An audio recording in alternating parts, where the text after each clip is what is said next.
Alright, bigyan ko naman kayo ng tips to ah. So, ayan, nakailang carb na to. Hindi makukuha kasi akala carb kasi pabago-bago yung tono ng carb. Magwa-wild at namamatay yung ano niya, minor. So, bigyan ko kayo ng tips pag ganun ang sitwasyon. Dati hindi naman siya nagganon, tapos biglang nagkaganon yung ano, nagwa-wild, iba-iba yung minor. Ito yung solusyon, ano niyo, ito yung cause. At saka ang solusyon yan, papalitan nyo ng valve kung manipis na. Kung hindi, kung makapal, grind valve lang. So buhusan natin yung intake para makita nyo kung bakit naggaganon. So ituturo ko na sa inyo para hindi kayo mahilo. Dati good naman yung minor, ayan o, di ba? Tapos bigla na lang nagkaganon, wala namang problema sa carb, bigla lang siya no.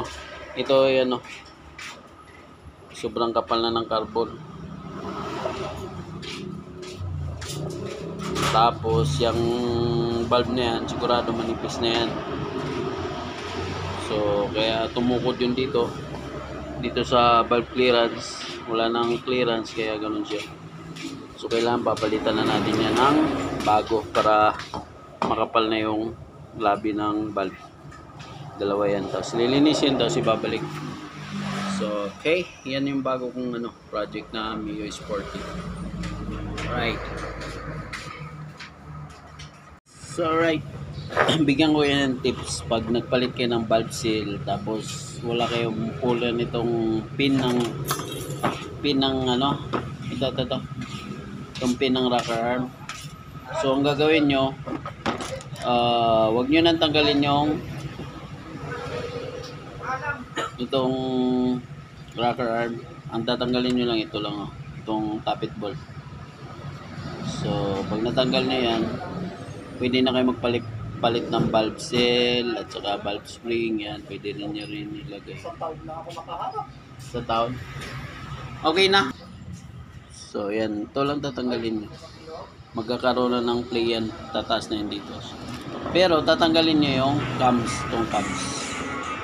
Pag nagpalit kayo ng valve seal, ayan, pag nag-release kayo ng itong valve block. So pag naglagay rin na kayo ng valve block, tapos wala kayong pangalis nito kasi matigas itong pin, kung hindi naman sira yung rocker arm, huwag nyo nang alisin yung pin. Ito lang tappet bolt, tanggalin nyo lang. Yan. So right na yan, all goods. So ito ibabalik ko na lang, lilinisin ko lang ng piston dahil sobrang dumi. So ang issue nito, hard starting, meron panda rin sa umaga, at pabago-bago yung andar. Kadalasan ganito yung issue, lalo na pag stuck na valve spring. Kaya nagpalit ako ng valve spring. 5 turns para matigas. Kailangan natin matigas para kahit may carbon dyan, may ipit niya pag once na mag-release yung loob ng ng cams sa galing sa pagbuka. So right, cut muna natin. So alright, hindi na siya pabago-bago ang andar. So okay na. So madali lang siya panda rin. Dati mahirap panda rin. So ngayon isang kick ko lang, mandar na kagad.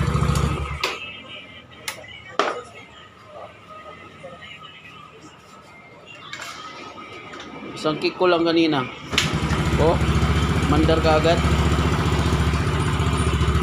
So wala pa sa starting yan, mamaya testing natin sa start kasi hindi ko pa nailagay yung battery. Kasi gusto na mayari post start, hindi siya mahirapan mag-kick pag na traffic. So okay na.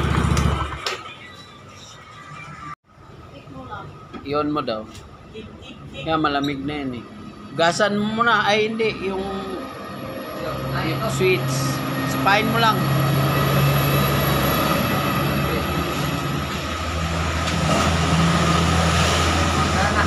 Mandar na. So, yan, malamig na siya kanina. Inulit lang namin para sigurado. Okay, bye-bye.